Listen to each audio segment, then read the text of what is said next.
इसलिए था क्योंकि इसमें दुरितानि पराशुभ की बात प्रथम कही गई है, फिर भद्रम आशुभ की बात बाद में कही गई है। तो जब दुरितानि पराशुभ होंगी तो भद्रम आशुभ स्वतः ही हो जाएगा। दुरितानि के रहते हुए भद्रम प्रवेश नहीं कर सकते, भद्रताएं आ नहीं सकती हैं। तो वही भक्त भगवान से कहता है कि आप देव हैं तो हमको दे दीजिए। तो भगवान कहता है क्या दे दें? भक्त कहता है भद्रम दे दीजिए। भगवान ने कहा देव हूं, देता भी हूं, लेकिन किसको देता हूं? जो सुपात्र होता है उसको देता हूं, कुपात्र को नहीं देता।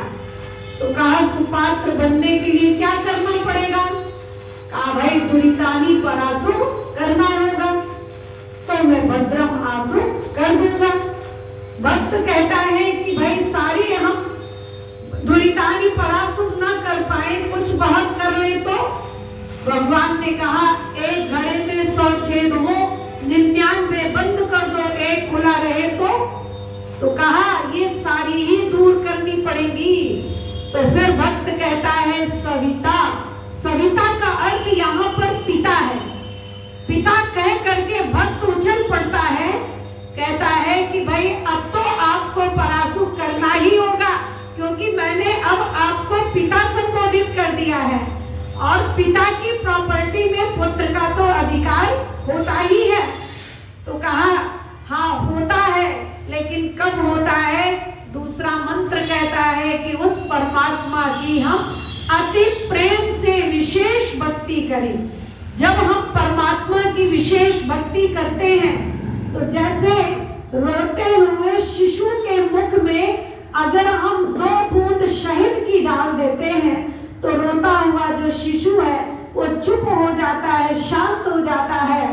ऐसे ही ऐसे भक्त के हृदय में भी जब भगवान की कृपा की 2-3 बूंदें पड़ जाती हैं तो वो विचलित जो भक्त होता है उसका भी जो हृदय है वो शांत हो जाता है, प्रसन्न हो जाता है। तो इसलिए परमात्मा की भक्ति कैसे करें? तो कहा आत्मा और अंतःकरण से विशेष भक्ति किया करें, उसके आज्ञा का पालन करते हुए, क्योंकि कहा यस्य छाया अमृतम यस्य मृत्यु कस्मै देवाय हविषा विदेमा।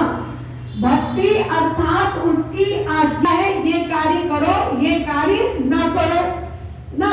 अक्षयमा दिव्या कृषिमिति कृषस्व, तुम जुआ मत खेलो, मना किया। कृषि मिति कृषस्व, तुम कृषि करो। उत्तम खेती, मध्यम दान, निषिद्ध चाकरी, भीख निदान। तो ये आज्ञाएं वेदों की हैं। तो एक भजनोपदेशक जी ने बताया अपने प्रवचन में कि मेरे पोते मेरे पास आते हैं और मुझसे कहते हैं कि बाबा जी आप कब मरोगे?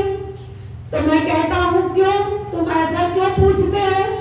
तो कह रहे हैं कि बाबा जी जब आप मर जाओगे तो ये मकान खाली हो जाएगा, खाली हो जाएगा तो इसको किराए पे उठा देंगे, किराए पे उठा देंगे तो कुछ पैसा आएगा। तो बोले ये सब बातें तुम कहाँ से सीखते हो कि मम्मी पापा इस तरह की बातें किया करते हैं?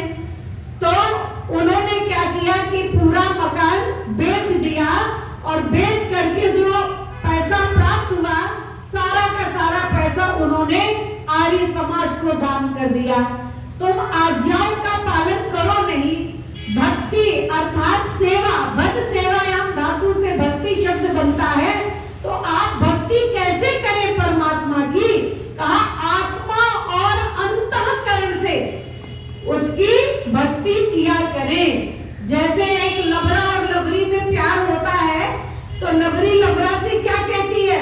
तुमको आसमान से तारे तोड़कर लाने पड़ेंगे, तुमको मेरे पीछे घर छोड़ना पड़ेगा, तुमको मेरे लिए ये करना पड़ेगा, ये करना पड़ेगा।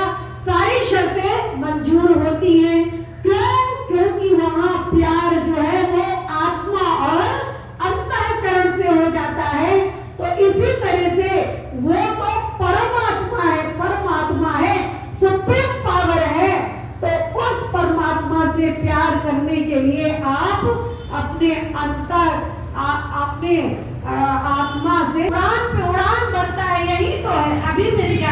यही तो है, नहीं मिल जाएगा। जैसे सूरजमुखी का पुष्प सूरज को देख करके प्रसन्न हुआ करता है, खिला करता है, ऐसे ही जो सच्चे भक्त होते हैं परमात्मा के, जब बैठते हैं